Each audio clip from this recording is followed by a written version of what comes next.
Hey guys, Mike Volkin here with Freelancer Masterclass. I know what you're thinking. I took a week off of making videos. I'm sorry. I was actually running from a wildfire. We had to evacuate our house again because Northern California is rife with wildfires now. But I am back in the saddle, ready to help you guys build a better freelancing business. By the way, if you're wondering, house and family are okay from the wildfire. Anyway, today's video is on expert advice for launching your own freelancing career. Maybe you are thinking about getting the freelancing, finally quitting your job and going the freelancing route, and I commend you for that. It is a little bit scary, but we're going to walk you through it. This video is not intended to be an all-encompassing course on launching your own freelancing career. Why is that? Because I am the lead instructor of Freelancer Masterclass, and we've already made that video, that series of videos, that course, 9-step module, step-by-step, that can help you become a 6-figure freelancer or more. In some cases, much more. So go ahead and go over to Freelancer Masterclass. And in the meantime, get yourself some freebie videos and subscribe to this video. Subscribe button is right there. I think. I don't know where YouTube puts it anymore. But anyway, go ahead and subscribe. Let's go ahead and give you some quick down and dirty advice. If you are just kind of lightly thinking about starting your own freelancing career, I want you to be aware of a few things and then teach you how to find business. So let me dive right into it. First thing is first. To do this full time, you must understand some months will be better than others. It's just no matter how good you are. I have up months and I have down months. Granted, my down months are better than my up months from 5 years ago or even 10 years ago because I've been doing this for so long, but you'll be experiencing the same thing. Your down months, when you first get started, they'll seem pretty bad. You'll probably only make a few $1,000s or probably even less, depending on how much effort you put into it. But at any rate, you should just understand your ebb and flow, that business is business. And that's just not for freelancing. It's for any entrepreneur, any business. They all have good months and down months. And very rarely, if ever, do you see a business say, yes, we make $10,000 a month every month, no matter what happens. It just doesn't work like that. So what I like to do and what I suggest you do is save for the bad months. Take your good months, put a little nest egg aside, put some cash in a drawer and say, okay, this is my bad month cash drawer, and then pull it out whenever you need it.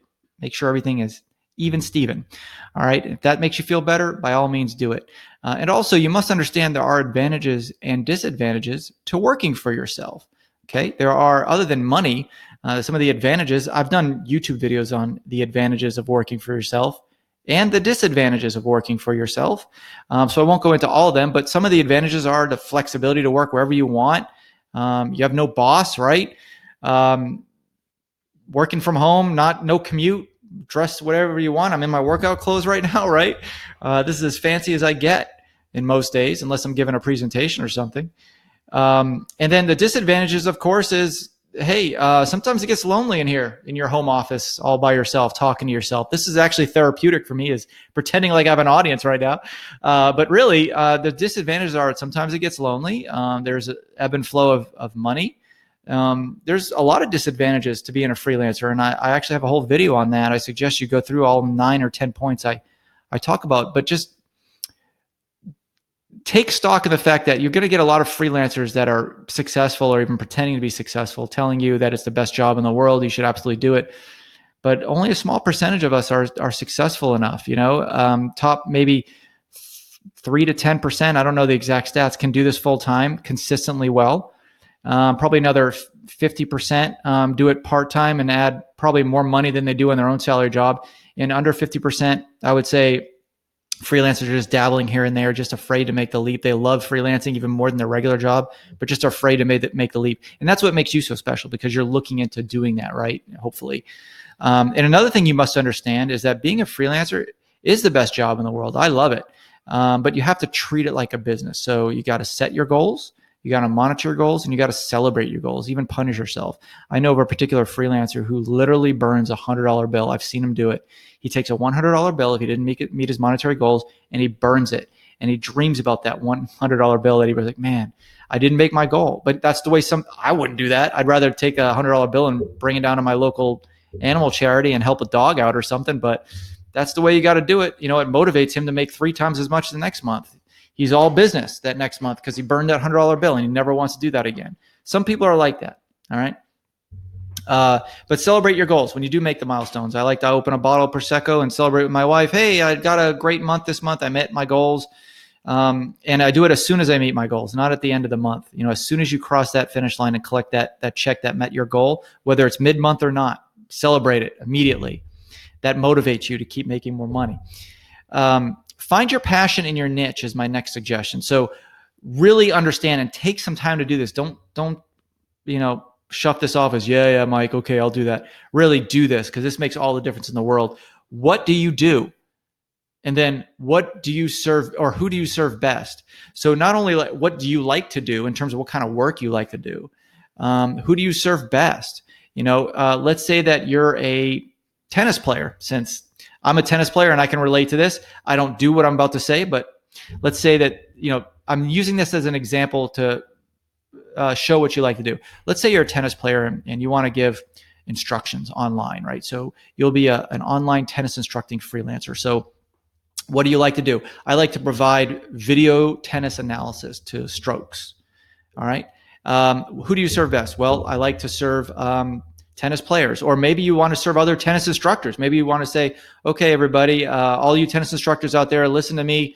I'm going to give you, join my program. For $100 a month, I'll give you 50 drills a month to do for your students, or, so then you market to all the tennis instructors all over the world. They'll never run out of content to serve their local tennis students, and you're providing them with drills and exercises, right? Just an example off the top of my head. I can do that all day long with thousands of different niches out there. Determine what you like to do, and then who you serve best. And then what could you be doing to make you not feel like you're working? Right now honestly, I just didn't even know I had to think about it. It's Monday right now. Okay. I don't care if it's Monday or Saturday. I love doing what I do. I'll do this all day long, 24/7. If I didn't have a screaming baby, I don't know if you could hear her in the background. I love my baby, but she screams sometimes, right? And I just feel like I want to be with her. And that's some of the advantages for working for yourself. So what could you do to not make you feel like you're working? And this, for me, is helping other freelancers, right? You might have some kind of passion. Think to yourself, if I wasn't getting paid for it, what would I do if I had to work but wasn't getting paid for it? That's usually your answer to answer all three of these questions or statements. Yeah, they're questions on the screen. Okay. So now, once you know all that stuff, where do you find work online? I'll go over offline next slide. But where do you find work online? Well, there's freelancer platforms like Upwork, of course. Upwork, they sent me this nice bottle. Look at this branded bottle to keep me hydrated at work. They know how to treat their influencers right, I'll tell you that. I'm on their homepage, by the way. They also sent me a nice electric thermos that's controlled by my app. So I drink my coffee out of that and it stays warm all day. Upwork's great. Lots of other freelancer platforms, freelancer.com, guru.com, weworkremotely.com, flexjobs.com. I can go on and on. I can literally sit here for 10 minutes and just name website after website after website of people that will hire freelancers. Upwork is your 800-pound gorilla, though. You're going to want to get on that. Social networking sites, great place to find work online. I get a lot of work on LinkedIn just by my networking, just by my posts, responding to people's posts, letting them know who I am. I'm not selling them. I'm just developing relationships. Okay. I have over, I think, at least 5,000 connections by now. Job listing sites. I just mentioned We Work Remotely, AngelList, Remote Co. Anybody that hires remote workers, yeah, they'll hire freelancers. That's what they do. Freelancers, contractors, anybody who works remotely, tons of sites like that. And then direct response funnels. So I did a whole video on this. I do a huge course on it at Freelancer Masterclass, so I won't go into it. But direct response funnels are basically paid ads to landing page to develop a lead. That's where your high ticket clients are. I talked about in that previous video that I did about direct response funnels. I pull in $10,000 clients all the time doing direct response funnels. And my example was the one I do for insurance adjusters. You could do it for anything you want. You could do it for tennis instructors. Productize your service, tell tennis instructors about it, and say it's $100 a month. Get 100 people to get 100 tennis instructors on your program. Boom, you've got a good, consistent income month after month. It's not that hard, all right? Not that hard if you're a marketer like me, but it might seem foreign to a lot of you. Affiliate programs.